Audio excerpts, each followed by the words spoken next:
bagenzi bagana Siyoni turabashitsi n'abimukira dukumbuye kwitahira iwacu imyaka yose tumaze kw'isi tuyimaze dushaka gutaha tubana n'umugome Satani ashaka kudutsemba burundu dore turi mu bihe bigoye ku bagenzi bagana Siyoni turabashitsi n'abimukira dukumbuye kwitahira iwacu imyaka yose tumaze kw'isi tuyimaze dushaka gutaha tubana n'umugome Satani ashaka kudutsemba burundu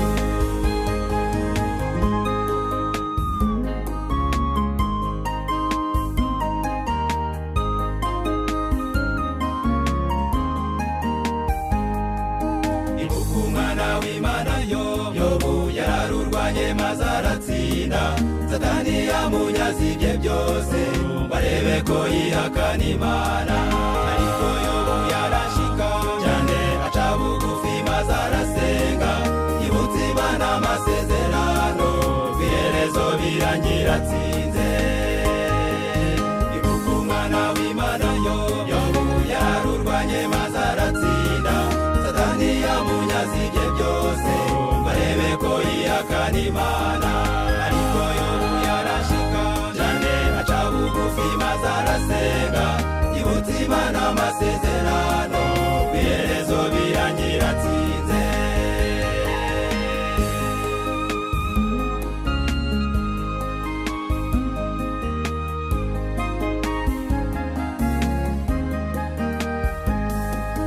duke ku rugamba atarimbikira batumye Yesu ajya ku musaraba irangira ageze no mu gituro ariko kwihereza aranesha imufashe duciye akadiho turirimba iyo ntsinzi ya Yesu nubwo natwe twajya mu gituro ariko kwihereza tuzazuka nta mpamvu yo kugira ubwoba kuko umwami Yesu yaratsinze nta mpamvu yo kugira ubwoba kuko umwami Yesu yaratsinze Haleluya yavuye mu gituro ubwoba nibushire dore arazana n'ibicu kandi amaso yose azamureba ndetse n'abandi bamucumise nabo bazamureba kandi amahanga yose azamuborogera nta mpamvu yo kugira ubwoba rero ahubwo komera shikama yavuye mu gituro ubwoba nibushire haleluya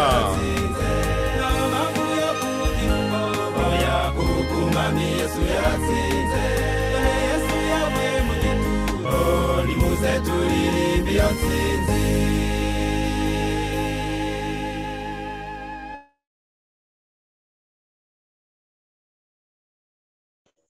bavandimwe inshuti nkunda mwebwe abo dusangiye ibya Kristo mwese ndabasuhuje amahoro Imana itanga abane namwe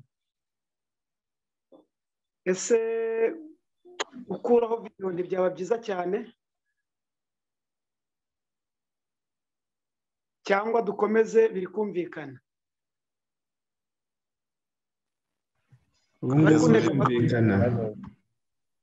birumvikana ntabwo bicikagurika yego birumvikana neza murakoze cyane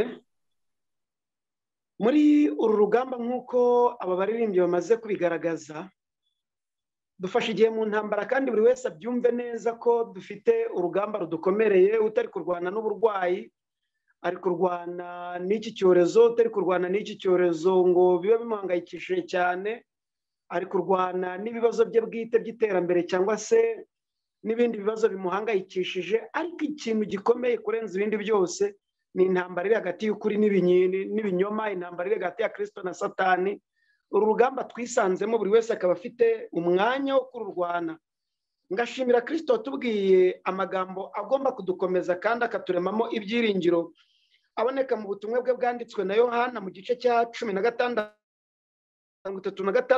umurongo wa 33 umurongo wa 33 aho yavuze ati ibyo mbibabwiriye kugira ngo mugire amahoro muri jye mwisi mugira umubabaro ariko nimuhumure nanesheje isi uyu mubabaro ukomeza kugenda utwibasira mu buryo bwose bushoboka waba uzanwe n'uko ubuzima bumeze icyo kuba mwisi bivuze waba uzanwe n'ibindi bitero by'uburyo butandukanye, ariko ikihutirwa ni uko umukiza wacu muri uyu mubabaro yatubwiye ati nimuhumure nanesheje isi. Mboneyeho rero kubwira abantu bose muri ku rugamba, kandi twese turi ku rugamba, nti muhumure, Kristo yaranesheje, kandi ukunesha kwe ni ukwacu iteka ryose. Icyigisho tugiye gukurikirana kiravuga ngo niryo ntushidikanye, niryo ntushidikanye. Turagisesengura twifashishije ibyanditswe byera kugira ngo dushobore gusobanukirwa neza icyo Kristo yavuze mu itorero rye ry'ibihe byose, ubwo yasobanuraga akerekeza ku hazaza haryo ndetse akerekeza no kukunesha. Yumvikanishije neza icyo itorero rye bisobanuye, kandi kuri bamo ni umugisha ndetse n'amahirwe akomeye cyane, nk'uko ibyanditswe aha bibivuga, nk'uko ibyanditswe muri iki gitabo bivuga ngo kuba mu itorero ry'Imana ni umugisha w'umwihariko. Umugambi w'Imana ni uguteraniriza hamwe abantu bavuye mu mpande zose z'isi, bagahurizwa mu mubiri umwe wa Kristo, ariwo torero abereye umutwe. Abazi ko ari abana b'Imana bose rero muri Kristo Yesu ni urugingo rw'uwo mubiri, maze muri ubwo busabane bakishimira umushyikirano bagirana ubwabo n'uwo bagirana n'Imana. N'uwo bagirana n'Imana ni ibintu bibiri, umushyikirano tugirana ubwacu n'umushyikirano tugirana n'Imana, kandi ibyo bikomoka ku kuba mu itorero ry'Imana. Ni amahirwe akomeye cyane kuba mu itorero ry'Imana. Ndetse mbona rero no kongera kubibutsa neza ko Kristo ku musaraba icyo yakoze kwari ukuduhuza na Data wa twese. Ariyo mpamvu yabambwe ku giti gitambitse n'igiti gihagaze. Igiti gihagaze kikaba cyari gifite ubusobanuro buvuga kutwunga na Data wa twese, igiti gitambitse kikaba cyari gifite ubusobanuro buvuga ngo kutwunga twebwe ubwacu. Kutwunga twebwe ubwacu abari baratandukanijwe n'ibyaha, Kristo Yesu akaba yaratugize umwe binyuze mu maraso ye yeza. Binyuriye mu maraso ye yeza yatugize umwe. Ibyo kandi bikaba byaravuzwe, bikaba byarahanuwe n'umuhanuzi Zekariya, kuko Zekariya nawe yabivuzeho byinshi agaragaza neza impamvu yabyo, nk'uko yabyanditse muri aya magambo akomeye cyane mu gitabo cya Zekariya igice cya 11, igice cya 11, ahari inkoni ebyiri, inkoni yitwa buntu n'inkoni yitwa kunga. Inkoni yitwa buntu n'inkoni yitwa kunga. Izi nkoni zombi zikaba zari zifite umumaro ukomeye cyane mu gusobanura, cyangwa se ibi biti byombi bikaba byari bifite ubusobanuro bukomeye cyane mu gakiza kacu bwite, kuko ubuntu bw'Imana nibwo bwadukijije, kandi butwunga nayo, noneho butwunga na bagenzi bacu, bwongera kutwunga na bagenzi bacu abo twari twaratandukanijwe nabo n'icyaha, duhinduka umwe muri Kristo Yesu. Muri we akaba ari nta mugiriki, nta muyuda, nta w'agace runaka, turi ubwoko bwatoranijwe, ishyanga ryera, abantu Imana yaronse. Ari nacyo cyatumye Petero yongera kubihamya neza mbere y'uko nsesengura iby'iri torero kugira ngo ryumvikanishe mu mucyo mugari waryo. Aribyo byatumye byandikwa neza mu rwandiko rwa kabiri Petero yanditse, mu rwandiko rwa mbere Petero yanditse mu gice cya 2 umurongo wa 9, wanditswe ngo ariko mwebweho mu bwoko bwatoranijwe, abatambyi b'ubwami, ishyanga ryera, n'abantu Imana yaronse, kugira ngo mwamamaze ishimwe ry'abahamagaye ikabakura mu mwijima ikabageza mu mucyo wayo w'itangaza. Kera ntimwari ubwoko, ariko noneho mu bwoko bw'Imana. Kera ntimurakababarirwa, ariko noneho mwarababariwe. Imana ihabwa icyubahiro. Kuba mu itorero ry'Imana rero ni umugisha ukomeye cyane, kandi ni umugisha wo kwishimirwa. Imana ibishimirwe kandi ibihererwe ikuzo n'icyubahiro. Niryo rero ntushidikanye. Kugira ngo ushobore rero kubyumva neza iby'iri torero ry'Imana, kandi iri torero ry'Imana rikaba rigizwe n'imigabane ibiri, ririmo abantu bari mu migabane ibiri. Umugabane wa mbere uri mu itorero rigaragara, umugabane wa kabiri uri mu itorero ritagaragara. Imvuga itorero rigaragara n'itorero ritagaragara ni imigabane ibiri, kuko itorero rigaragara ritoza, rikagwiza, rikuzuza imibare y'itorero ritagaragara, kuko nicyo ribereyeho. Itorero rigaragara ribereyeho gukuza amajyambere y'itorero ritagaragara, nyamara n'itorero ritagaragara naryo ubwaryo ribereyeho kubaka amajyambere y'itorero rigaragara cyangwa ry'ibigaragara. Itorero rigaragara ni itorero ry'Imana ryashyiriweho umurimo wo kwamamaza ubutumwa, ryuzuza inshingano yaryo yo kubwiriza ubutumwa bwiza ku isi yose. None itorero ryo ritagaragara ribereyeho kwerekana imico ya Kristo ku isi yose. Ni imigabane ibiri. Itorero ritagaragara ryo ribereyeho kwerekana imico n'ingeso bya Kristo, kandi imico n'ingeso bya Kristo nibimara kugaragara mu bwoko bw'Imana, azaza acyure umugeni we ari we itorero rye. Kandi ibyo nibyo bikenewe nk'imbuto zo gukiranuka. Kristo yavuze ati kugira ngo zigumeho, zihoreho, mwere imbuto zigumeho. Reka rero twinjira, dukeneye gusobanukirwa iby'iri torero rigaragara n'itorero ritagaragara, kugira ngo dushobore kumenya itorero rigaragara ni irihe, itorero ritagaragara ni irihe, ndi murihe. Ese ubundi itorero ry'Imana ni irihe? Niryo Ntushidikanye niko turi kwiga. Niyo nsanganyamatsiko y'aka kanya, mu nsanganyamatsiko rusange ivuga ngo ntibigitinze. Nyemerera twerekeza amaso, fata Bibiliya yawe twerekeza amaso mu butumwa bwiza bwa Kristo bwanditswe na Matayo igice cya 16 mu kiganiro Yesu yari afitanye n'abigishwa uhereye ku murongo wa 13, aho yababazaga ati abantu bagira ngo ndinde, ese mwebwe mugira ngo ndinde? Muri icyo kiganiro Petero akaza gusubiza yobona mwuka ko Kristo ari umwana w'Imana ihoraho kandi ari Kristo. Yesu yaramusubije turahirwa mwene Yona, maze ku murongo wa 18 aramubwira ati ndi mu gusoma mu butumwa bwiza bwa Kristo bwanditswe na Matayo igice cya 16 ku murongo wa 18. Yesu aramusubiza ati nanjye ndakubwira ni uri Petero, kandi nzubaka itorero ryanjye kuri urwo rutare, kandi amarembo y'ikuzimu ntazarishobora. Ni ibintu bibiri aha bisobanurwa neza, aho Kristo yisobanuriye akumvikanisha neza ko itorero rye ryubatswe ku rutare, ryubatswe ku rutare. Itorero ni ijambo rituruka ku rurimi rw'Ikigiriki ryitwa ecclesia, bisobanuye ngo guhamagara, uvana hanze winjiza. Nkuko tubisoma muri Yohana igice cya 10 ku murongo wa 16, no mu Byahishuwe igice cya 18 ku murongo wa 4, bigahamywa cyane n'ubutumwa bw'abamarayika batatu, cyane cyane ibyanditswe mu Byahishuwe igice cya 14 ku murongo wa 6, havuga ko tugomba kubwiriza ubutumwa bwiza mu isi yose, mu mahanga yose, mu miryango yose, mu ndimi zose, mu moko yose, mu madini yose, mu bihugu byose, ubwo butumwa bwiza bukahagera. Kubw'ibyo rero ni uguhamagarira abantu bavanwa hanze kugira ngo bashobore kwinjizwa mu itorero rya Kristo.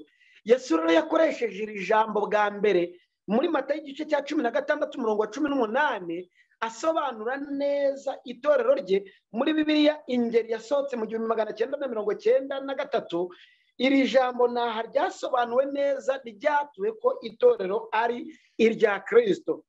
Niba ari irye rero niwe warimeneye amaraso, ni igikoresho yashyiriye ku isi kugira ngo gitoze, kimenyereze, kireme imico y'abazataha mu ijuru, ari bo jyewe nawe. Kubw'ibyo rero tukaba dusabwa kuribamo, kuko ryagereranijwe n'ibintu byinshi cyane. Ryagereranijwe n'inkuge, ryagereranijwe nawe ubwe. Hari uburyo yakomeje kugenda ryigereranyamo, wenda twafata ingero zitandukanye. Ryabanje kugereranywa n'inkuge. Inkuge rero muyitegereze iri hejuru mu nyanja. Inkuge ni ubwato. Iyo iri hejuru mu nyanja, abayirimo baba bafite ubuhungiro gusa mu nkuge. Iyo avuye mu nkuge, ubuhungiro ntabwo buba bukiriho, asakirana n'umuraba ndetse n'ibindi bibazo byose bishobora kuboneka mu nyanja. Ryagereranijwe na Yerusalemu, mamutubyara, nk'uko Pawulo nawe yabisobanuye. Ryasobanuwe ko hari itorero ry'Imana ryanyuze mu mashusho menshi atandukanye, kuko ryiswe itorero ryo mu rugo, ryiswe itorero ryo mu butayu igihe bari mu rugendo, ryiswe itorero nk'umubiri, itorero nk'umubiri, ryitwa itorero nk'urusengero, itorero nka Yerusalemu yo mu ijuru, itorero nk'umugeni. Ayo ni amazina n'amashusho ngero y'itorero. Itorero nk'umuryango, itorero nk'inkingi n'urufatiro rw'ukuri, inkingi n'urufatiro rw'ukuri, itorero nk'ingabo abarwanyi banesha, kuko ntabwo itorero ryiswe abantu bapfuye kubaho gutyo, ryiswe abarwanyi banesha, kuko itorero mu isi ni nk'ingabo ziri ku rugamba, ni nk'ingabo ziri ku rugamba zihanganye n'ikibi. Ari nayo mpamvu Kristo yavuze ati mureke urukungu n'amasaka bikurane. Ntabwo yigeze avuga ati mu rugamba murwana murandura urukungu mu masaka kugira ngo amasaka asigare aboneye. Oya, ahubwo yaravuze ati mureke rukurane bigeze igihe cy'isarura. Noneho tukiri kuri uwo murongo, itorero naryo riza guhabwa gahunda rikoreraho kandi rihabwa n'amahame. Mu guhangwa kwaryo rero niho tugeze kugira ngo dushobore gusobanukirwa uguhangwa kwaryo kwaturutse kwaje gute, kuko tumaze kubona ari igitekerezo cy'Imana. Umva nshuti muvandimwe, nibura ntiwamfasha tugashobora gusoma ibyanditswe mu byakozwe n'intumwa igice cya 20 ku murongo wa 28 kugira ngo dushobore kumva neza itorero ry'Imana. Ibyakozwe n'intumwa igice cya 20 ku murongo wa 28 haranditswe ngo mwirinde ubwanyu. Abavugwaga n'abayobozi mu itorero. Mwirinde ubwanyu. Abavugwaga muri iki gice cya 20 ni abakuru b'itorero Pawulo yari ari guha inama bo mu Efeso ubwo yabasezeragaho. Uyu munsi wa none ni nge nawe tubwirwa ngo mwirinde ubwanyu, murinde n'umukumbi wose umwuka wera yabashyiriyeho kuba abarinzi, kugira ngo muragire itorero ry'Imana iryo yaguze amaraso yayo. Dusoma uyu murongo uragaragaramo data wa twese, ukagaragaramo Yesu kubw'amaraso yamenetse Karuvari kugira ngo itorero rye ribeho, hakongera kugaragaramo mwuka wera uyobora iryo torero. Mwuka Adamu yaryamye mu rubavu rwe hakavamo Eva umugore mwiza cyane, ni nako Kristo i Karuvari mu rubavu rwe havuyemo itorero rye yejesha amaraso ye. Kuri bamo rero bikaba umugisha ukomeye cyane. Nyemerera tujyane tubyumve neza. Kubonera itorero mu gika giheruka bituma ryitiranya n'umwaduko w'amadini y'ibyaduka, ntubonera imbaraga mu mumaro waryo nk'igikoresho Imana yashyiriye ku isi gutoza no kumenyereza abazaragwa ubwami bwayo, uhereye kuri Adamu kugeza kuri jye nawe Kristo azasanga tugihumeka. Ibyahanuwe birivugaho iki? Inkomoko yaryo ni iyihe? Itorero tumaze kubona neza ko rikomoka ku Mana. Niba rikomoka ku Mana rero rikaba riyoborwa na mwuka, ryaramenewe amaraso, igishoro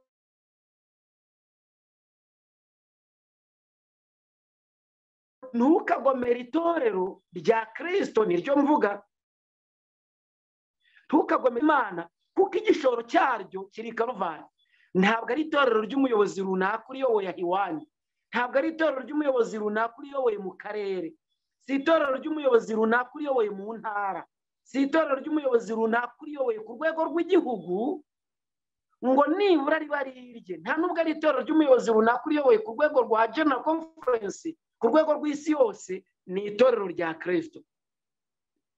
Kristo ubwe avuga inkomoko yaryo, cyangwa se Kristo ubwe yavuze inkomoko y'itorero rye kugira ngo tutazaryitiranya n'andi madini cyangwa tukaribarira mu mwaduko w'igihe, aho kuribonera mu nkomoko yaryo nk'uko nawe ubwe aryibonera, nk'uko nawe ubwe aribona.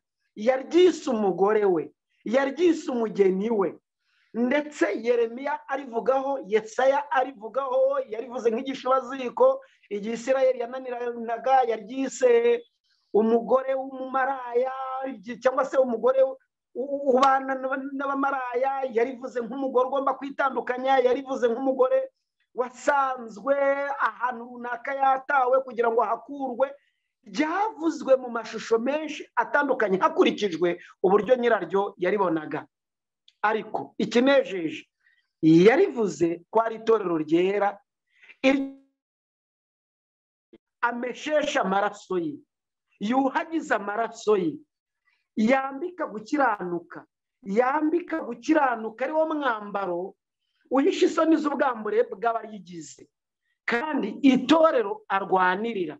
Ryumve neza rero kugira ngo dushobore kujyana naryo, dushobore kumenya inkomoko yaryo tutaribarira mu mwaduko w'igihe, aho kuribonera mu nkomoko yaryo nk'uko nawe ubwe aribona. Ashyiraho n'umwitangirizwa ukomeye cyane, ari nayo mpamvu abantu akenshi yagiye kuvuga amateka y'itorero havuga avuze amateka y'abadiventiste umunsi wa karindwi, havuga avuze amateka y'abisirayeli, ariko njya nibaza kuki avuga amateka y'abadiventiste akavuga n'amateka y'abisirayeli, ntavuga amateka y'intumwa, ntavuga n'amateka ya mbere y'umwuzure. Ese mbere y'umwuzure nta torero ry'Imana ryabagaho? Iki nicyo tugomba kwibaza. None mbere y'itorero, imbere y'umwuzure, niba harabaga itorero ry'Imana ryitwaga ngo iki? None mu gihe cy'intumwa itorero ryitwaga ngo iki? Mu kinyejana cya gatatu kugeza mu kinyejana cya 18 kugeza mu kinyejana cya 17 itorero ryitwaga ngo iki?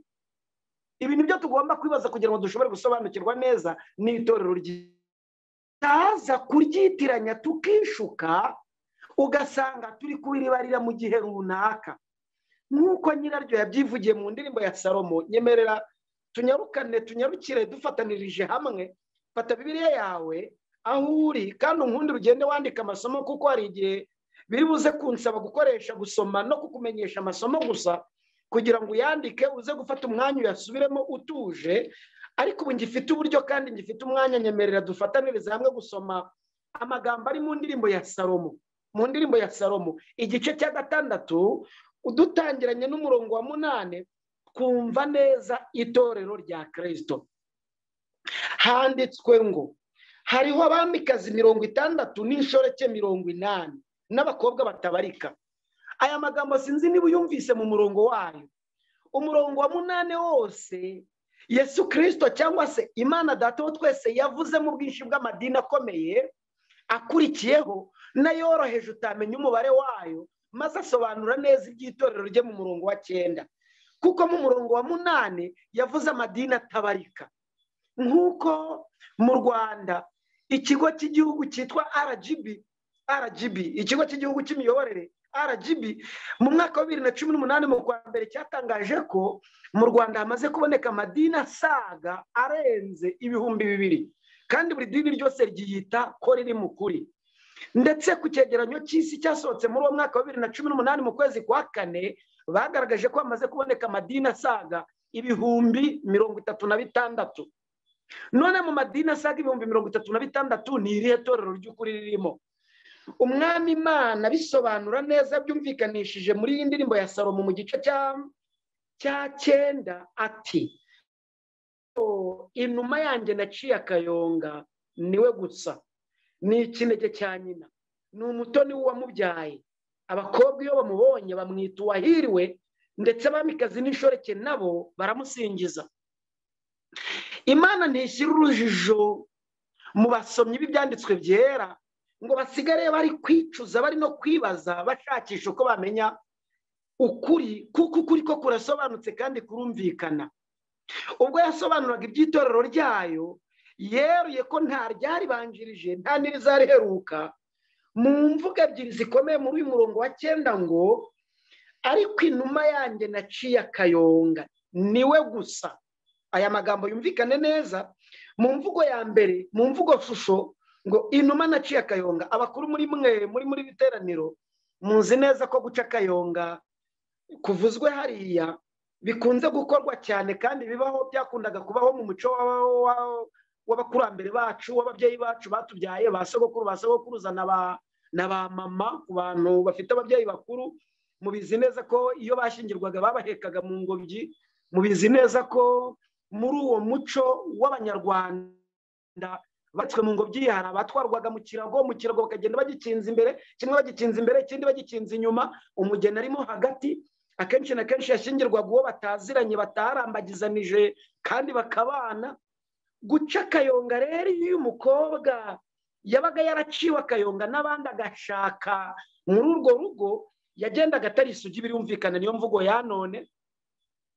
Iyo yageragayo kugira ngo bize kumenyekana iwabo ko icyo gikorwa cyabayeho kitari gikwiriye kubaho, bapfukaga ikibindi kirimo ubusa bakagishengamo umuseke ucikoreye akajya kugitura iwabo w'umukobwa, akagitereka mu mbuga, agasohoka yirukanka akigendera kugira ngo hatagira uza kumukurikirana akagira ibyo amubaza.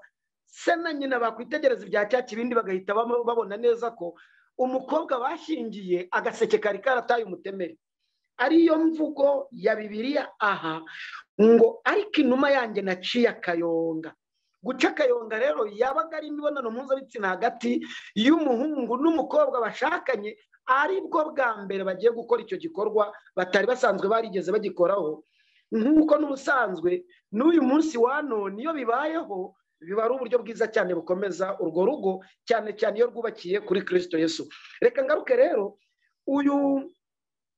ibyanditswe byera biravuga ngo niwe gusa. Nicyo ndashakaga aha muri uyu murongo wa 9 ngo niwe gusa. Umugabane wa kabiri rero n'ubusobanuro bwumvikanisha itorero ry'Imana ko ridafite iryaribanjirije, ridafite n'iriheruka, ridafite iryo rikompeta naryo, nta competition ririmo, rifite uko ryahagurutse, rifite naho rizasoreza ariho mu ijuru no mu isi nshya.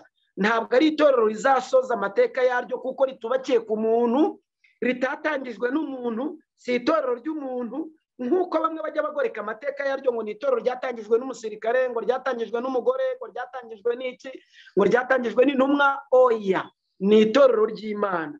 Umva neza kuri uyu mugabane wa kabiri w'uyu murongo wa 9 wanditswe ngo ni ikinege cya nyina. Iyo ibyanditswe bivuze ngo ni ikinege, ni ukuvuga ngo nta ryaribanjirije, nta n'irizariheruka, kuko umwana w'ikinege ntagira umubanziriza, ntagira n'umukurikira. Ni ikinege cya nyina. Nono Kristo Yesu mu kurisobanura ryumvikanisha neza, mu byumve neza ngo ubwo yerekanaga icyubahiro rihaye mu yandi madini y'ibyamamare, amadini y'ibyaduka, amadini akomakomeye kandi aterwa inkunga mu buryo runaka, Imana yavuze uko ayo madini azaribona. Ibivuga neza muri aya magambo muri kubona iti abakobwa ni amadini. Iyo ibyanditswe byera bigiye kuvuga iby'itorero ry'Imana bibyumvikanisha neza mu byumve mu rwa kabiri rw'Abakorinto, mu byumve mu rwandiko rwa kabiri Pawulo yandikiye Abakorinto mu gice cya 11 ku murongo wa 2 handitswe aya magambo akomeye cyane avuga ngo kuko mbafuye ifuhe ryo mu buryo bw'umwuka, kuko n'abakwereye umugabo umwe ari we Kristo, ngo mubashyingire mumeze nk'umwari utunganye. Umugabo mukuru ni Kristo, noneho umwari uvuzwe hariya ni itorero rye. Kandi bimubasha kubyumva neza muramutse musomye ibyahishuwe igice cya 12. Icyo gice cyose kibyumvikanisha neza uhereye ku murongo wa 1 kugeza ku murongo wa 17, hamwe n'igice cya 17 cyumvikanisha neza amadini, y'amadini akomeye cyane, ay'ibyaduka ndetse n'andi madini atabarika. Ku murongo wa 5 hakavugwa neza ko bazasanga nyina babyara. Ibyo ntabwo ari bwo buhanuzi ngiye gusesengura, ahubwo ndi mu buhanuzi bwo kwerekana itorero ry'Imana. Nk'uko nyiraryo yaryivugiye ngo abakobwa iyo bamubonye, abakobwa ubwo nayo madini, bamwita Uwahiriwe. Uwuvuzwe ni itorero ry'Imana ryahiriwe kuko riyobowe na nyiraryo. Ndetse abamikazi n'inshoreke nabo baramusingiza. Abamikazi n'inshoreke bavuzwe hariya ni amadini nk'uko Yeremiya yabavuze, ndetse na Yesaya akomeza kubasobanura. Iyo ubona rero itorero ry'Imana ry'ibihe byose nk'uko nayo iribona, bigufasha kumva neza inshingano ryahamagariwe, bikagufasha kuribamo no kurikomeramo udafite gushidikanya. Uyu munsi wa none mfite imyaka ingana itya, nta washobora kunteramo gushidikanya ngo niyumvemo ko ndi umugore cyangwa ko hari uko nzaba umugore mu gihe runaka. Ibyo byo nubwo wakoresha uburyo bwo kunjijisha, wankangura mu bitotsi ukambaza ngo uri umugabo, nkagusubiza ngo ndi umugabo. Niko n'uyu munsi wa none ubasha kumbaza ngo uri mu itorero ry'Imana cyangwa nturimo, nagusubiza ngo itorero ndimo ni itorero ry'Imana. Dore ibihamya ABCD, ngakomeza nkakugerera ku bihamya byose, kandi nkoresheje Bibiliya mpereye mu itangiro nkagera mu byahishuwe, nkaguha ibihamya bigaragaza neza ko ndi mu itorero ry'Imana, ntajijishije, ntapfunikanije, ntarya iminwa, ntayoberwa aho biri. Nk'uko ntashobora kuyoberwa ko ndi umugabo, ntitaze kuzigera mba umugore, nk'uko nawe niba uri umugore uri kunkurikirana, uwakubaza nta na rimwe washobora kumubwira ko hari uko bishobora kuzagenda ugahinduka umugore, ugahinduka umugabo. Nzi neza ko nawe ubwawe ariko wabihamye. Bityo rero iyo ubona itorero ry'Imana ry'ibihe byose nk'uko nayo iribona, bigufasha kumva neza inshingano ryahamagariwe. Dore uko andi madini aribona neza, dore uko aribona. Soma umurongo wa 10, haranditswe ngo uyu ninde utungutse, umeze nk'umuseke utambitse, ni mwiza nk'ukwezi, arabagirana nk'ikizubazuba, ateye ubwoba nk'igitero cy'ingabo zigendana ibendera. Iri torero rya Kristo rero ryubakiye ukwizera kwa ryo mu isezerano rya kera n'irishya, aribyo bigereranywa n'izuba n'ukwezi, nk'uko bisoma mu Byahishuwe igice cya 12 ko uwo mugore yari yisesuye izuba ahagaze ku kwezi, atamirije ikamba ry'inyenyeri 12. Ririya kamba ry'inyenyeri 12 niryo abantu benshi bajya bajijwaho bakarisobanura nabi ngo atamirije ikamba ry'inyenyeri 12. Byumve neza mu Efeso igice cya 2 ku murongo wa 20, umurongo Efeso igice cya 2 ku murongo wa 19 n'uwa 20 haranditswe ngo nuko ntimukira abashyitsi n'abasuhuke, ahubwo mu rugoko bumwe n'abera, ndetse murabo mu nzu y'Imana. Umurongo wa 20 uranditswe ngo kuko mwubatswe ku rufatiro rw'intumwa n'abahanuzi, ariko Kristo Yesu niwe buye rikomeza imfuruka. None abahanuzi bavuzwa havugwagamwe abahungu ba Yakobo, ntabwo havugwagamwe abahanuzi basanzwe bari aho gutyo gusa, havugwaga bariya abantu 12 bavutse kuri Yakobo. Intumwa zivuzwa havugwagamo ziriya 12 Kristo yatoranije. Twubatswe no ku rufatiro rwabo, ariyo mpamvu itorero mu isezerano rishya ryavuzwe ngo ritamirije ikamba ry'inyenyeri 12.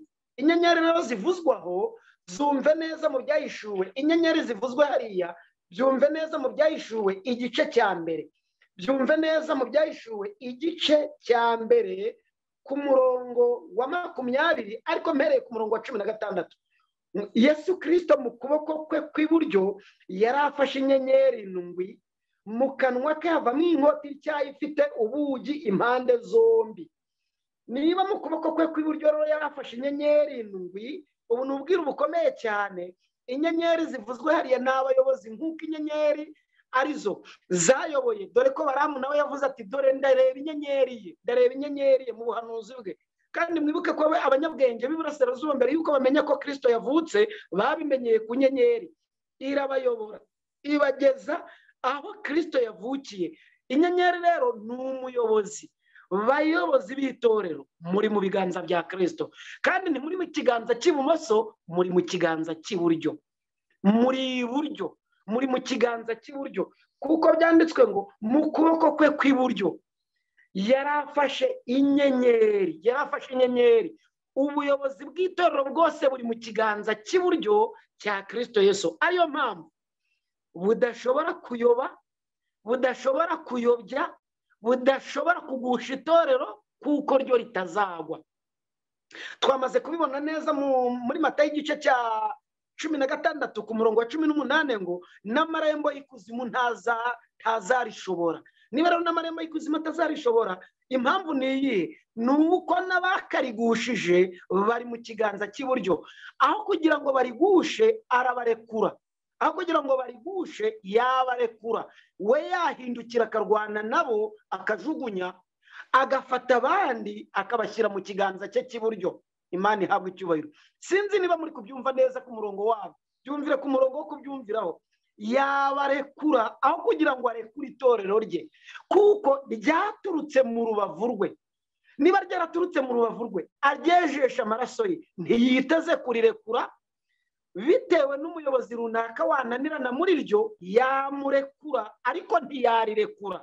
Kandi muzabigenzure neza, niba itorero rigereranywa n'umugore, umugore ukundwa, umugore witangirwa, umugore witangiwe, ananirana nubwo bamubeshyera, umugabo arwanya abamugwa nabi, ariko ntashobora na rimwe guhindukira ngo arwanye wa mugore we, ahubwo amuha inama mu busembwa bwe, mu nteze akamwambika, akamukuyakuya, akamugusha neza. Ibyo mvuze dore uko byanditswe ngibi mu Efeso igice cya 5, byanditswe mu Efeso igice cya 5 umurongo wa 22 kugeza ku murongo wa 33, ariko cyane cyane umurongo wa 32 wumve neza ngo ibyo ntubwira bukomeye cyane, ariko ibyo mvuga byerekeye kuri Kristo n'itorero rye.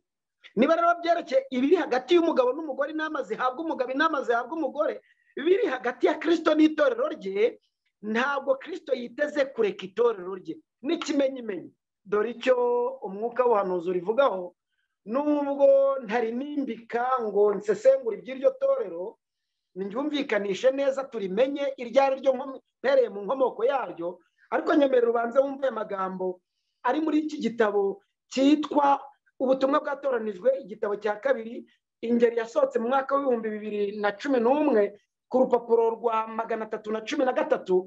handitswe ngo ntidukwiriye kugira ubwoba, haranditswe ngo ntidukwiriye gushidikanya cyangwa kugira ubwoba ko umurimo utazagera ku ntsinzi. Imana niyo iyoboye umurimo kandi izashyira ibintu byose kuri gahunda.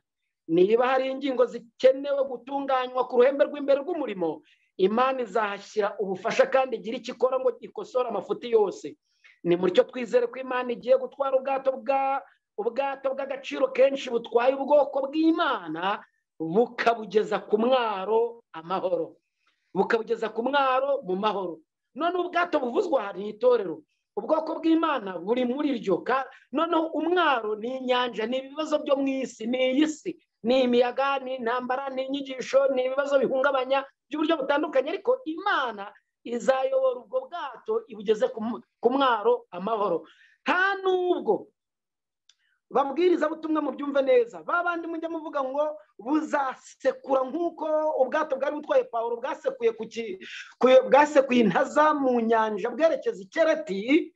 Nongera mbonera ko bibamenyesha neza, nubwo byasa naho bigiye kumera gutyo, ariko ntabwo bwiteze kuzashwanyagurika nk'uko buriya bwagenze.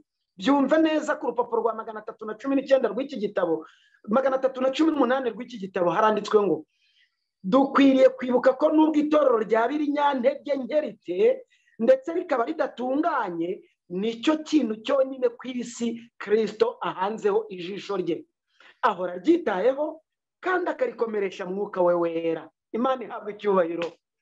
Nyemerera rero nerekeze mu busobanuro nyirizina bw'iri torero rya Kristo kugira ngo dushobore kuryumva neza, kuko n'ubusanzwe tumaze kumva uburemere bwaryo, kuko riteye ubwoba nk'igitero cy'ingabo zigenda n'ibendera. Igihe cyose abana b'Imana begeranaga bagahuza, bakunga ubumwe, bakaba umwe muri Kristo, umwuka wo kujorana, umwuka w'amakimbirane, umwuka wo kudashyira hamwe, umwuka wo kwirema ibice, iyo myuka yose igakurwamo, ibendera risizwe amaraso y'igikomangoma Emmanuel ryarazamukaga, kandi bageraga ku ntsinzi, kuko Kristo yavuze ati icyo nicyo bazabamenyeraho ko muri abigishwa banjye, nuko mukundana. Igihe nzaba ngukunda, ukankunda, ukandwanira ishyaka, nkakurwanira ishyaka, ukambera umuhannyi mu ntege nke zanjye, ukambwira utaha ahantu ugenda neza, nzakubona nk'inshuti, umbone nk'inshuti, umpe inama nguhe inama, duhane inama, dutyazanye, dukomezanye, kuko utazanganira, utazantaranga, utazangwa nabi, uzampumuriza nka mwene so nk'urugingo rwawe, nk'uko ijisho ritagwa nabi ugutwi, kandi nk'uko ugutwi kutagwa nabi izuru, nk'uko izuru ritagwa nabi akanwa, akanwa katagwa nabi umutwe, cyangwa katagwa nabi ikirenge, niko tugomba gusananirana, tukabanirana amaso, tukunganirana, tugakomezanya, tugaterana ubutwari, tuvuga ngo komera, humura, iwacu sino, iwacu ni mu ijuru. Imana ihabwa icyubahiro. Ibyo nibyo bizatuma ibendera risizwe amaraso y'igikomangoma Emmanuel rizamuka biturutse ku kunga ubumwe bwacu. Nshuti muvandimwe rero, umva ibika itorero ry'Imana ryanyuzemo, kuko Kristo yerekanye itorero rye ry'ibihe byose muri uyu mugani wanditswe mu butumwa bwe bwanditswe na Luka, igice cya 13 ku murongo wa 6 kugeza ku wa 9, handitswe ngo hariho umuntu wateye umutini mu ruzabibu rwe, bukeye araza gushakamo imbuto arazibura. Abwira umuhinzi ati dore none uyu mwaka ni uwa 3 nza gushaka imbuto kuri uyu mutini sinzibone, uwuce. Urakomeza kunyunyuriza icy'ubutaka? Nawe aramusubiza ati databuja ureke uyu mwaka nawo muhingire nkufumbire, ahari hanyuma wakwera imbuto, icyakora nutera uwuce. Nk'uko itorero ryaturutse mu butatu bwera rero, ryaturutse mu gitekerezo cya data wa twese, mu gitekerezo cy'Imana mwana, mu gitekerezo cy'Imana mwuka wera, nk'uko twabibonye mu byakozwe n'intumwa igice cya 20 ku murongo wa 28, niko rihangirwa ku bantu batatu iyo rihanzwe ahantu hashya ku isi.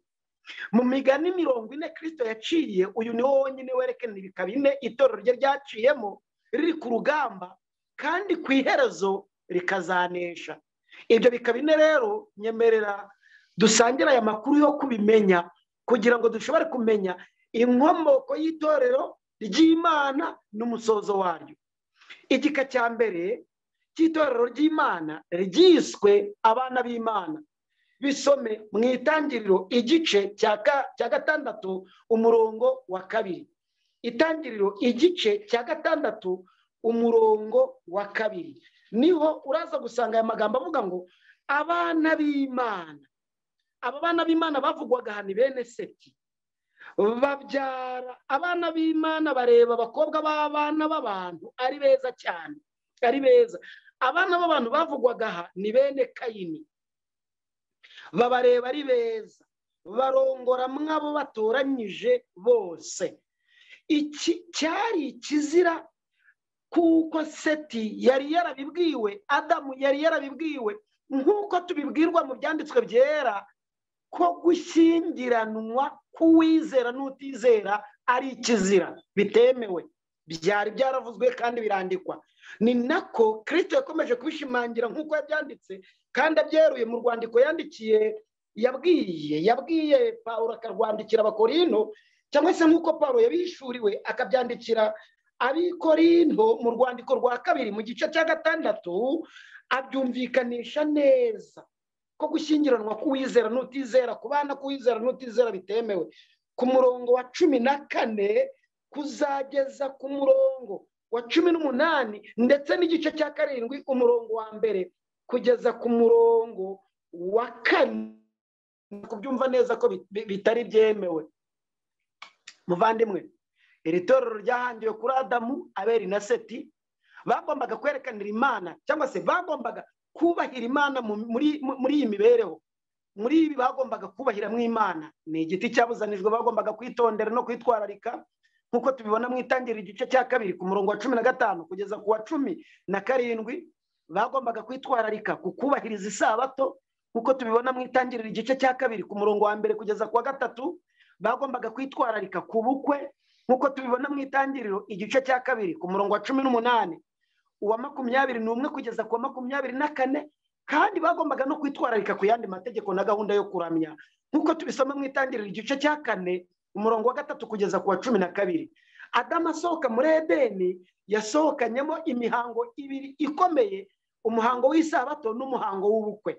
Kandi iyi mihango yombi cyangwa se aya mahame yombi uko ari abiri n'uyu munsi wa none aracyadusobanurira urukundo rw'Imana, umuremyi n'umucunguzi wacu. Iki gikarero cyananiwe gutanga umwero w'ingeso zo kumvira Imana bamaramaje, nkuko tubibona mu Itangiriro igice cya 6 umurongo wa 5 n'uwa 3 basimbuzwa igika cya 2. Igika cya 2 aricyo tubona cyitwa Abisirayeli, umuryango w'Imana, nkuko tubisoma mu gitabo cyo Kuva igice cya 19 ku murongo wa 5 kugeza ku wa 6. Iki gika cya 2 cy'itorero ry'Imana ryiswe Abisirayeli ryahangiwe kuri Aburahamu, Isaka na Yakobo, nkuko tubibona mu Itangiriro igice cya 12 umurongo wa 1 kugeza ku wa 3. Uguhaguruka kwa Aburahamu ndetse nabo maze kuvuga haruguru bamukomotseho kandi bagahagararira ukuri nk'uko ubuhamya bw'ibyanditswe byera bubahamya. Uyu Aburahamu nawe yagombaga kwitwararika kuri biriya byamaze kuvugwa haruguru mu gika cya mbere cy'itorero ry'Imana, kuko itorero ry'Imana ridahinduka nk'uko na nyiraryo adahinduka, kandi itorero ry'Imana ritagwa nk'uko na nyiraryo atagwa, ahubwo abariyoboye n'abaririmo bamwe muri ryo bavamo. Iyo bavuyemo ntibashobore gutanga umwero ryari ryitezweho, ryo rirakomeza rikitwa izina nk'uko turi kubibona, igika kimwe kigakomeza kigasimburwa n'ikindi ariko itorero ryo rigakomeza.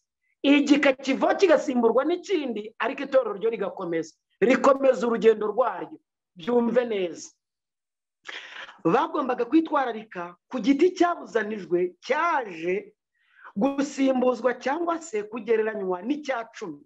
Ubyumva neza mu Itangiriro igice cya 14 umurongo wa 17 kugeza ku wa 20. Aburahamu yatangaga icya 10 atari mu rusengero. Aburahamu yatangaga icya 10 atari kugiha umutambyi runaka w'Umwisirayeli, kuko Aburahamu yarazi uwaha icya 10, yarazi n'uburyo atanga mu icya 10, yarazi neza ko cyarobanuwe n'Imana. None nabaza nti abo bavuga ngo icya 10 ni icy'abapasitoro gusa, abo bavuga ngo icya 10 ni icy'abakanaka gusa. Reka mbanza mbyumvikanishe neza kugira ngo byumve.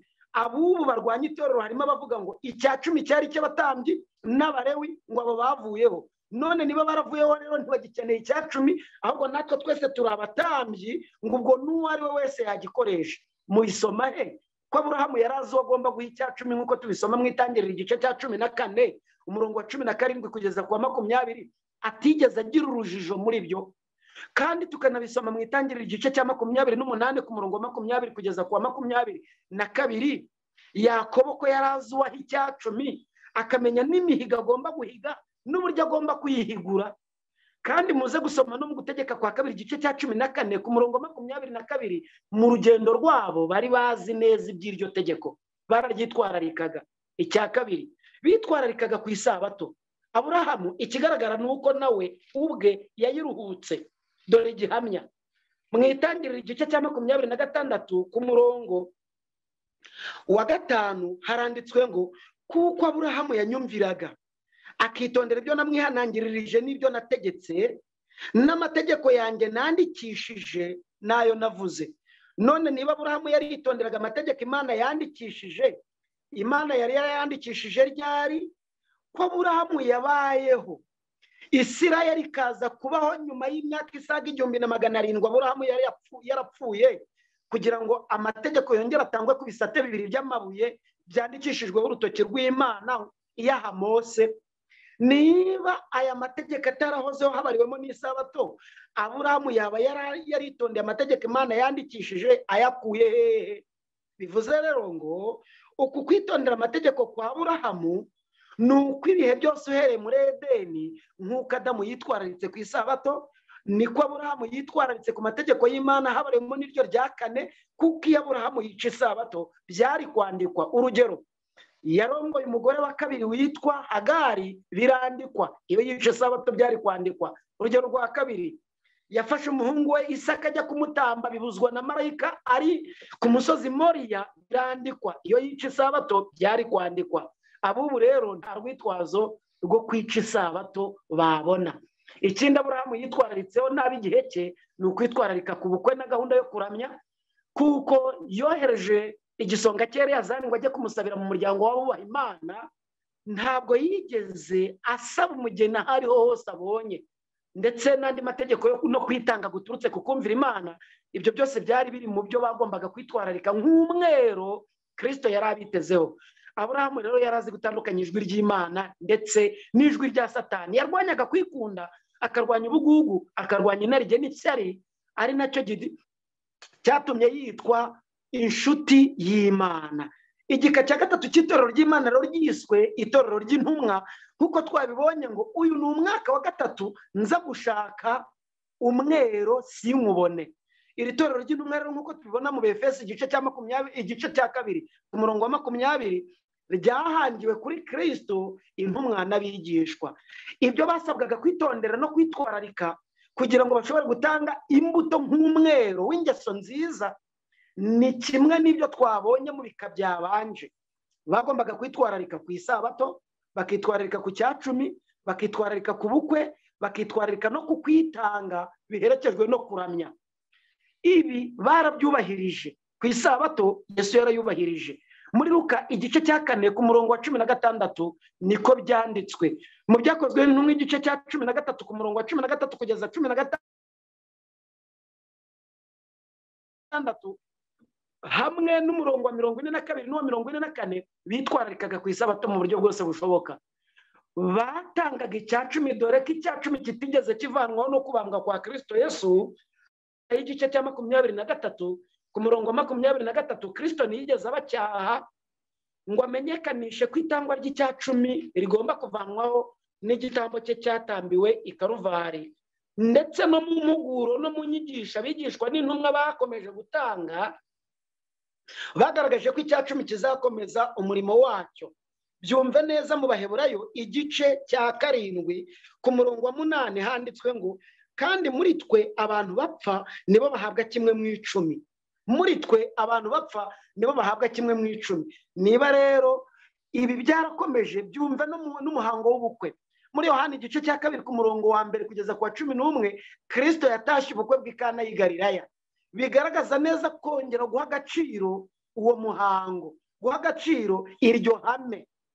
Ndetse ikindi ni ukwitanga twamaze kubona mu byakozwe n'intumwa igice cya 2 ku murongo wa 44 kugeza ku wa 47, kwitanga guturutse ku miyoborere ya Mwuka Wera guherekeje ku kutitanga gutewe n'inyungu runaka uzabibonamo, ahubwo kwitanga guturutse ku gitambo cyatambwe i Karuvali. Mu mugani tubwirwa ko umuhinzi yasabiye umutini amahirwe yo kuwuhingira undi mwaka nawo ngo ahari wakwera imbuto kandi ngo nutera nyirawo azawuce.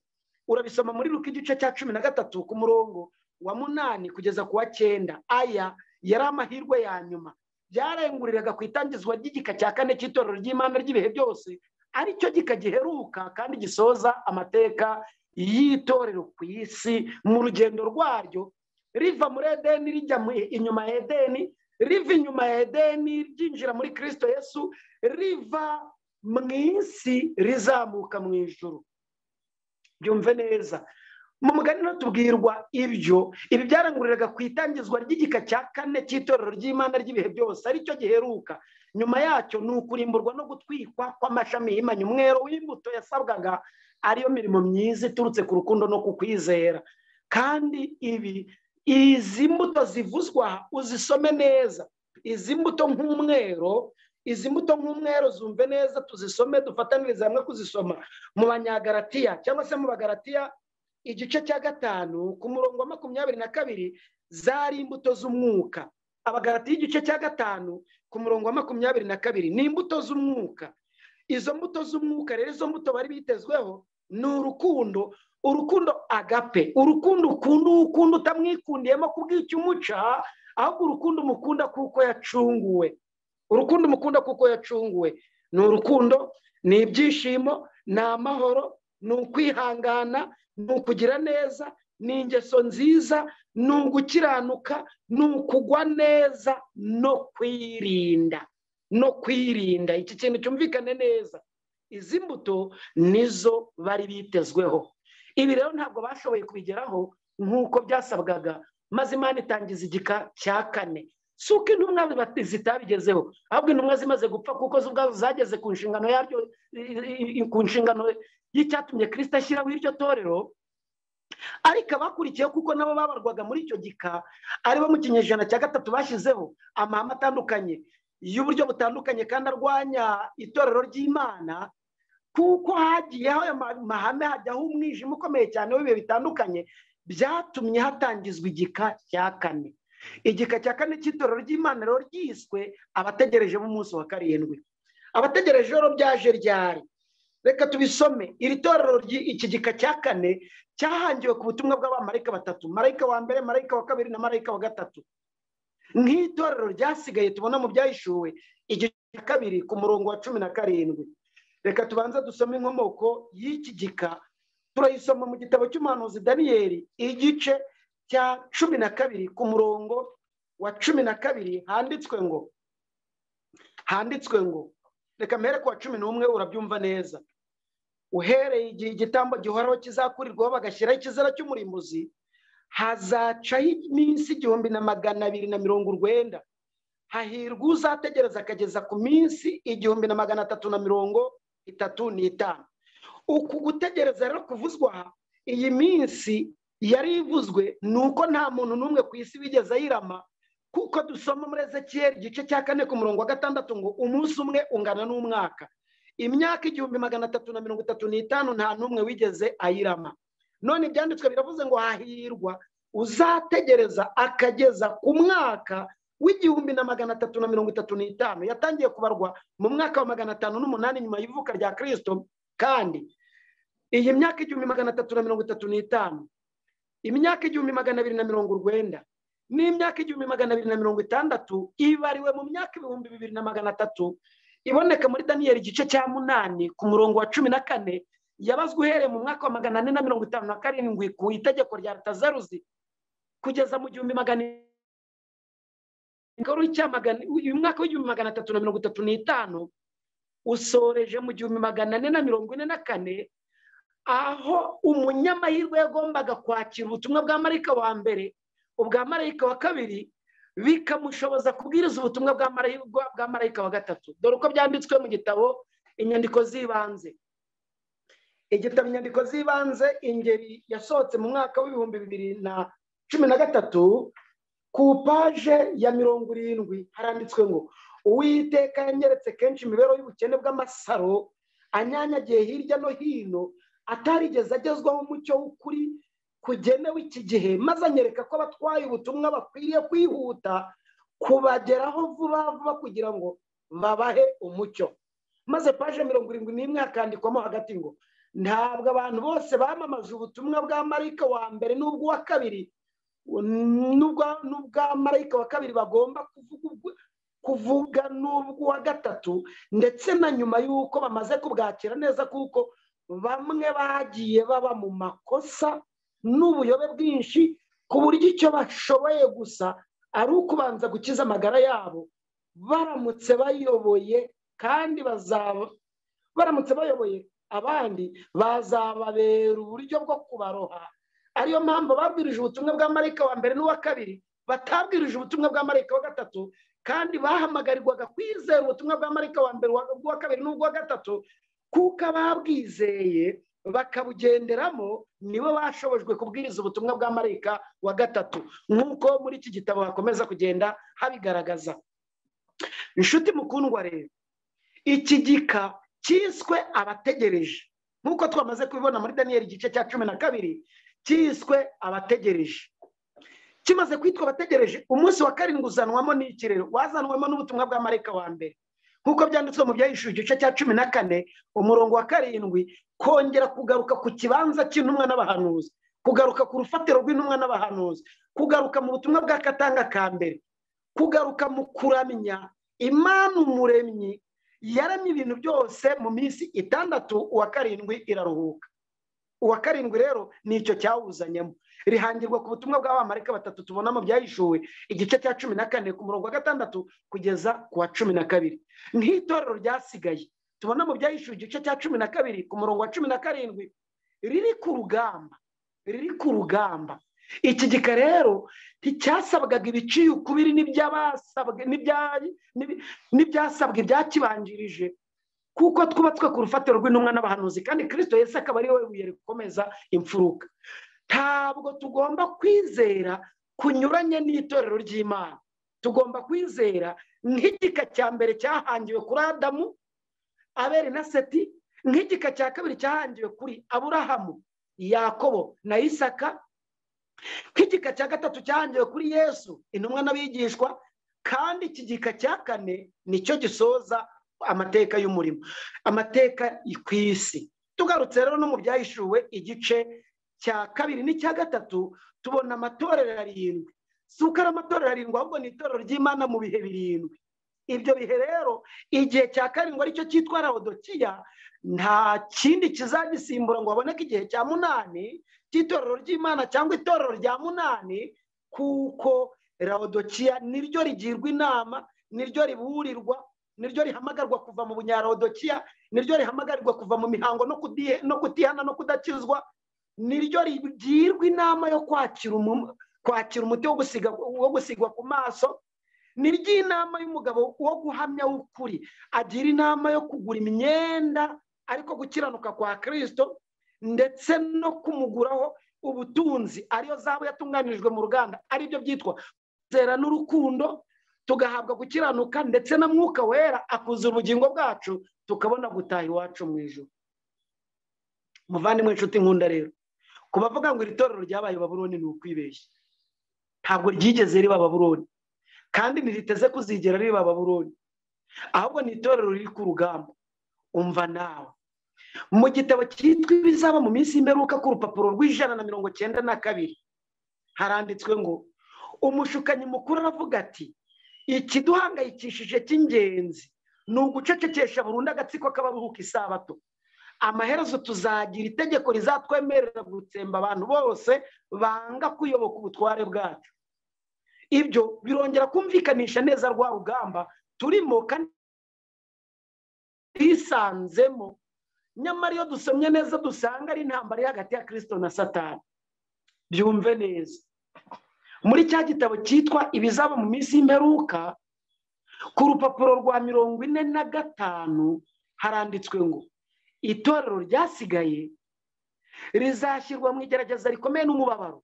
Abitondera amategeko y'Imana bakagira kwizera mu kwa Yesu bazababazwa n'umujinya w'ikiyoka n'ingabo zacyo. Cyashoboye kuyobora amatorero yahakanye, ariko dore agatsiko gato k'abarwanya ubutware bwacyo cyananiwe kubakura ku isi. Kiramutse gishoboye kubahanagura ku isi, kunesha kwacyo kwaba kuzuye. Nk'uko cyakoreye mu mahanga yo ku isi kikayatera gutsemba Isirayeli, ni nako mu gihe gito kiri imbere kizahagurukiriza imbaraga zavumwe n'iz'isi gutsemba ubwoko bw'Imana. Ikinejeje ni uko ubwoko bw'Imana butazatsembwa, butazakurwaho kandi butazashira kubera iyi mpamvu. Kuko byanditswe ngo n'amarembo y'ikuzimu ntazarishobora. Imana ihabwe icyubahiro. Kandi uwabivuze ntahinduka. Umva neza uko ibyanditswe bimuvuga. Uwabivuze ibyanditswe umva uko bimuvuga. Luka igice cya mbere. Ikintera gukomera no kudashidikanya ni ibi bihamya byanditswe muri Luka igice cya mbere ku murongo wa 37 handitswe ngo kuko ari nta jambo Imana ivuga ngo rihere. Niba rero byaravuzwe ngo n'amarembo y'ikuzimu ntazarishobora, bikongera bigashimangirwa ngo nta jambo Imana ivuga ngo rihere, ongera ubyumve muri Zaburi ya 89. Zaburi ya 89. Byumve neza muri Zaburi ya 89. Biraza kuguha umurongo mugari ugufasha kumenya iby'iri torero. Zaburi ya 89 ku murongo wa 34 cyangwa 32 bitewe n'ingeri ya Bibiliya ukoresha, haranditswe ngo ariko sinzi icyo isezerano ryanjye, sinzahindura ijambo ryavuye mu kanwa kanjye. Niba rero Imana ivuga ko idahinduka, Yesu akaba adahinduka, ikaba ari nta jambo ivuga ngo rihere, kandi ikaba itazica isezerano ryayo, kandi ikaba itazahindura ijambo ryayivuye mu kanwa, ntushidikanye nk'uko uyu munsi wa none ntateze gushidikanya. Igihe icyo ari cyo cyose haza ijwi, ryaba riturutse mu ijuru, ryaba riturutse mu isi, ryaba ryongorera, ryaba riturutse ahandi, nta jwi ryaza rimbwira ngo ejo buracya wabaye umugore ngo ryemere. Kuko uyu munsi wa none nzi ko ndi umugabo. Icya kabiri, nta hantu nzi byigeze biba. Icya gatatu, nta nubwo nzi ko bizabaho. Ntabwo rero byantera gushidikanya. Kuko bitantera gushidikanya rero, ni nako ntafite gushidikanya kuri iri torero ngo rizagwa cyangwa rizaba Babuloni. Umva uko byanditswe mu gitabo ubutumwa bwatoranijwe igitabo cya 2 ku rupapuro rwa 55 handitswe ngo nongeye kuvuga nti Uwiteka ntiyigeze avugira mu ntumwa iyo ari yo yose yita abadiventiste umunsi wa 7 Babuloni, itorero ryumvira amategeko y'Imana. Ni iby'ukuri ko harimo urukungu ruvanze n'ingano, ariko Kristo yavuze ko azohereza abamarayika be kugira ngo babanze barukoranyirize hamwe, baruhambiremo imiba maze rutwikwe, nuko ingano zishyirwe mu kigega. Nzi yuko Uwiteka akunda itorero rye, ntabwo rigomba guteshwa gahunda yaryo cyangwa ngo ricibwe mu duce duto twigenga. Nta reme na rike riri muri ibi bintu, kandi nta gihamya na gito kiriho kivuga ko ibi bintu nk'ibi bizabaho. Abantu bazumvira ubutumwa bw'ibinyoma kandi bakagerageza kubwigisha abandi bazayobywa, ndetse babe biteguye kwakira ubuyobe bukomeye cyane, kandi nta cyiza bazageraho. Muri bamwe mu bagize itorero harimo abibone biyemera, binangirira mu kutizera kwabo ndetse no mu kutihana kwabo no kwanga kureka ibitekerezo byabo bipfuye. Nubwo bahabwa ibihamya bikurikirana bityo kandi bituma ubutumwa bwerekeye itorero rya Laodikiya, nyamara ibyo ntibizabuza itorero kubona umucyo ngo rireke kubaho. Nimureke urukungu n'ingano kugeza mu isarura. Icyo gihe abamarayika nibo bazakora umurimo wo kubitandukanya. Ni ku mperuka y'isi. Ndaburira itorero ry'abadiventiste umunsi wa 7 ngo mwitondere uburyo mwakira buri nyigisho yose nshya n'abantu bavuga ko bafite umucyo ukomeye. Umurimo wabo usa n'uwo kurega ndetse no gusenya. urugero uburyo ari umurimo wo kurega no gusenya. Reka tubanza duhere kuri bamwe bavuga ngo batwaye ubutumwa bwo gutsindishirizwa n'ubuntu kubwo kwizera. Iryo hame ndaryemera. Iryo hame ni ryo ritwunga na Kristo. Ni hame Kristo yadushyiriyeho kugira ngo twungwe n'Imana. Uramutse udatsindishirizwa n'ubuntu kubwo kwizera ntiwabona ubwami bw'Imana. Ariko gutsindishirizwa n'ubuntu kubwo kwizera ntikumvanaho kumvira itorero ry'Imana nk'igikoresho kimwe rukumbi kibereyeho kuntoza imico ituma nzajya mu ijuru. Urugero ndaguha rwanditswe muri cya gitabo cyitwa ubutumwa bwatoranijwe ku rupapuro rwa 15 handitswe ngo abantu bamwe ntibazakoresha neza inyigisho yo gutsindishirizwa n'ubuntu kubwo kwizera, bazazigisha mu buryo bwibanda ku ruhande rumwe. Abandi bazagira ibitekerezo bitigishijwe uko bikwiriye, maze bagende bate umurongo birengagize imirimo. Iyo rero babashije iby'ubusonga bwo kwagura icyacumi byo kugarura icyacumi n'amaturo, basubirisha ikibazo bati ariko umwana n'umugaragu mu rugo ninde ukora imirimo y'ubugaragu?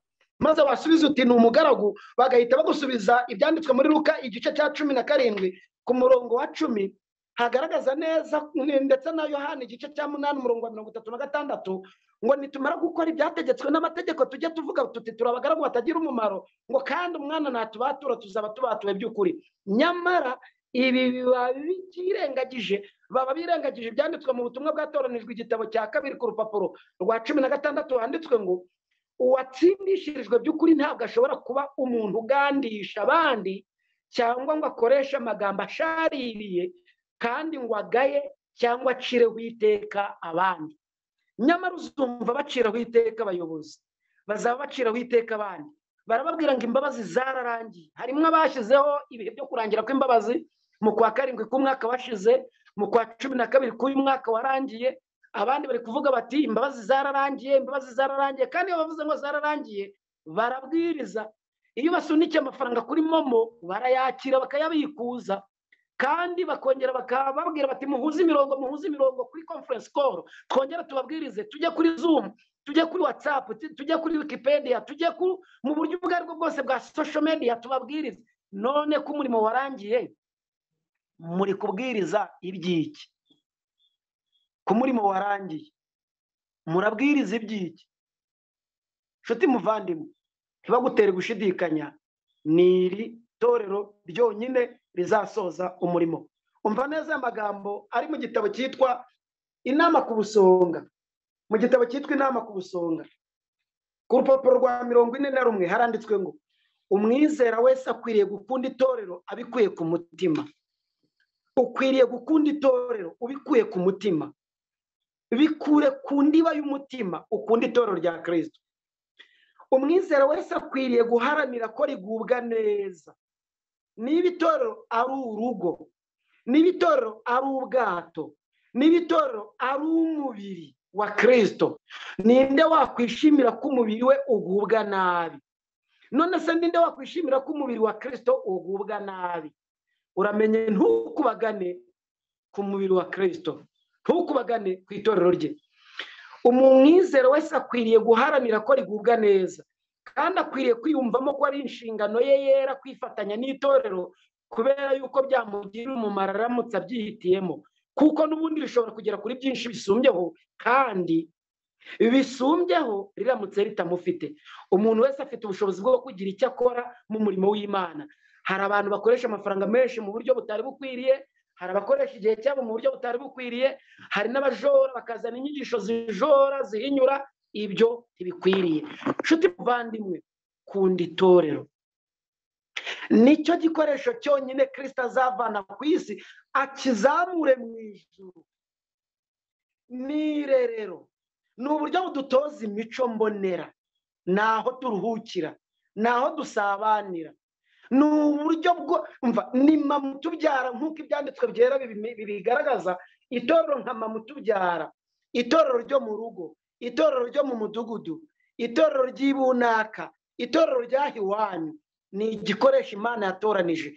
Kandi turibonye igika cya mbere ryitwa abana b'Imana, igika cya kabiri ryitwa Abisirayeli, igika cya gatatu ryitwa itorero ry'intumwa, igika cyane ryitwa abadiventiste umunsi wa karindwi, abategereje b'umunsi wa karindwi, kandi twaribonye ari ryo ryonyine rifite iryaribanjirije, rifite n'irizariheruka. Tubonye itorero mu mateka yaryo yose, kandi tubonye uko Adamu yitwararitse ku isabato, niko Aburahamu byamugendekeye mu gika cya kabiri, niko Yesu n'intumwa byabagendekeye mu gika cya gatatu, niko n'abadiventiste umunsi wa karindwi bigomba kubagendekera muri iki gika cya kane. Nta gika cya gatanu kizabaho, nta gatsiko kagomba gusohoka muri twe, siko byahanuwe, nta nyandiko ibivuga, kagomba gusohoka kakaragizwa umurimo kakajya kuwukora ukwako. Ni ukwibeshya. Mugaruke, mubabwire bagaruke, mubasange, mubibamenyeshe, mubibasomere, n'amarembo y'ikuzimu ntazarishobora.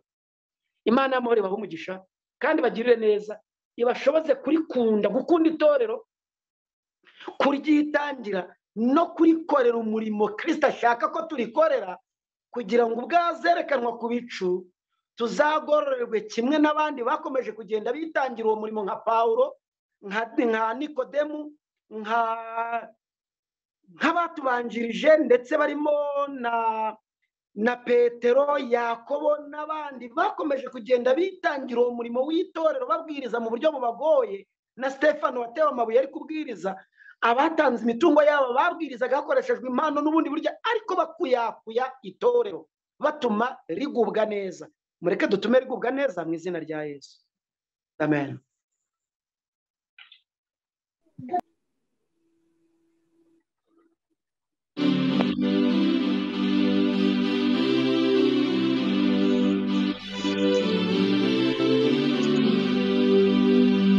Mugenzi komera, Yesu ari hafi, twamutegereje kera, tugiye kwitahira iwacu heza, turirimbe ko dutsinze, twihangane twe kumuhemukaho, kandi wataduhemukiye, yatweretse urukundo ruhebuje, nirwo rwatumye dupfira.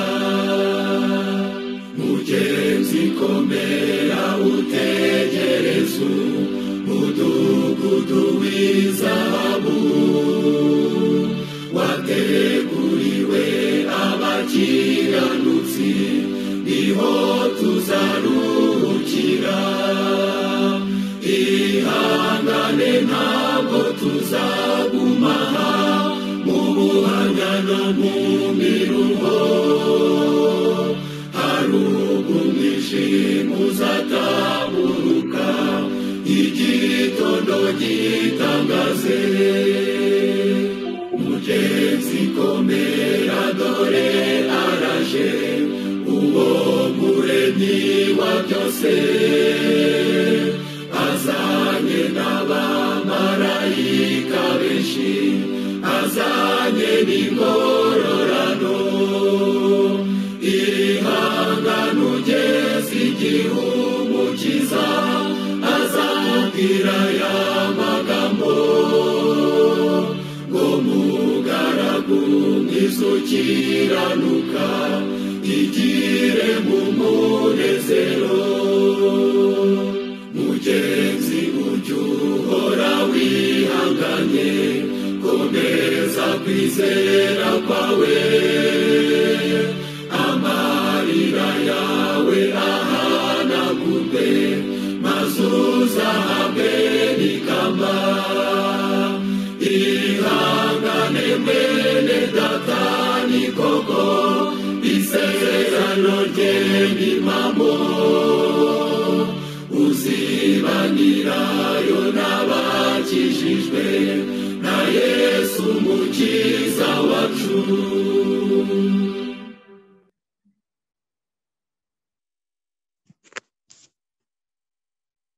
Reka dusenga Imana. Data wa twese, Imana idukunda, izina ryawe niryubahwe. Amen. Wowe watangije itorero nk'igikoresho, nk'uruganda rucura imico, runagura, rugatoza imico mbonera abarerewe inyuma y'urugo, abarerewe mu rundi rugo, waduhamagara ukadutoza imico mbonera kugira ngo dushobore kubona imibereho y'abatahajuru. Kandi tubonye itorero ryawe ry'ibihe byose rinyura mu migabane ine, mu bihe bine. Igihe cya mbere ryiswe abana b'Imana, igihe cya kabiri ryitwa Abisirayeli, igihe cya gatatu ryitwa itorero ry'intumwa, igihe cya kane ryitwa abadiventiste b'umunsi wa karindwi, nta gihe cya gatanu. Kandi mu badiventiste b'umunsi wa karindwi nta gatsiko dusoma kazigera gashingwa uyu murimo. N'igihe tuzaba turi kwerekeza mu mashyamba mu bihanamanga, ni itorero ryawe rizaba ryerekejeyo. Isabato ntabwo izaba ikirukwa ku mugaragaro, hazaba haramaze gushyirwaho agahato no kuduhatira kuruhuka umunsi umwe. Tuzaba tutagifite umudendezo wo kugura no kugurisha, kandi isi yose izaba yerekeje mu kurwanya ayo mahame. Ntabwo rero itorero ryawe rizahera mu isi, umusozo waryo uzarijyana mu bwami bwo mu ijuru aho uri, aho wavuze uti ndore ndagiye ngiye kubateguriraho aho muzaba, ngo aho ndi namwe muzabeyo. Tugushimiye ko ari wowe ukomeresha ijambo ryawe, itorero ryawe, kandi ukarikomeresha ibitangaza byawe. Ushimwe iteka ryose. Ngwino ubane natwe muri uru rugendo twatangiye, udushoboze gukomeza kugaruza ubugwaneza abavandimwe bagiye bagwa, abashidikanije, abayobye, ndetse n'abagiye bakavamo, hamwe n'abandi batari basobanukirwa, kugira ngo dushobore kubana muri uru rugendo, tuzabonekane mu bwami bwawe. Ufashe bene data barwaye, abahangayitse, bafite ibibazo.